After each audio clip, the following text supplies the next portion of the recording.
In March of 1850, a party of miners traveling through camped overnight. In the morning, their blankets and clothes were wet from rain. While waiting for them to dry, one man tried his luck. He found gold in his first pan. Within 2 weeks, there was a tent city with over 1,000 miners.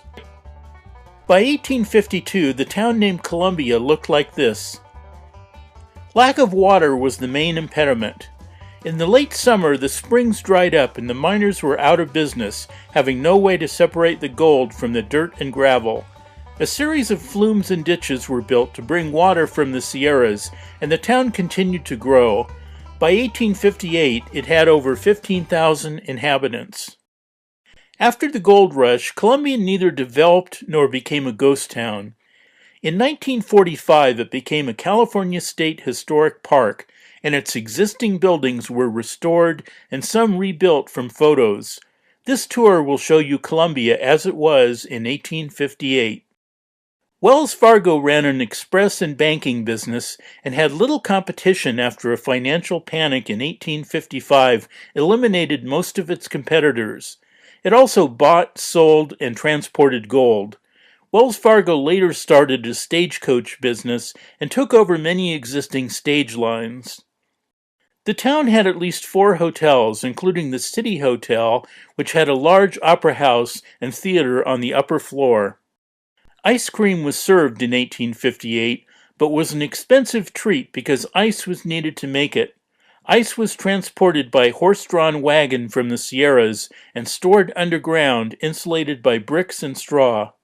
The Masonic Hall had a feed store on the first floor, while the second floor was used for meetings of this secretive fraternal society, very influential in the 1850s.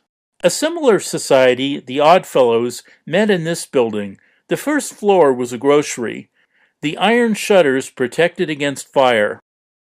St. Anne's Church, which had a bell that was cast in New York and shipped around Cape Horn.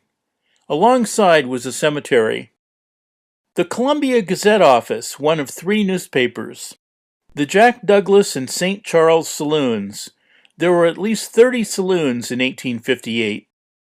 There were candy stores, drug stores, a Chinese herbalist, several dentists, many banks. This one is still a bank today. Several blacksmiths, many livery stables, many mining supply and grocery stores, at least 1 dance hall, a justice court, a cemetery. There was surely a jail in 1858, but this one was not built until the 1860s. Columbia had fires in 1854 and 1857, and each time rebuilt with more brick buildings, usually with iron shutters. It was not until 1859 that it acquired a hand-pumper fire engine. This schoolhouse was not built until 1860. We've shown you only a sample of what you would have seen in 1858.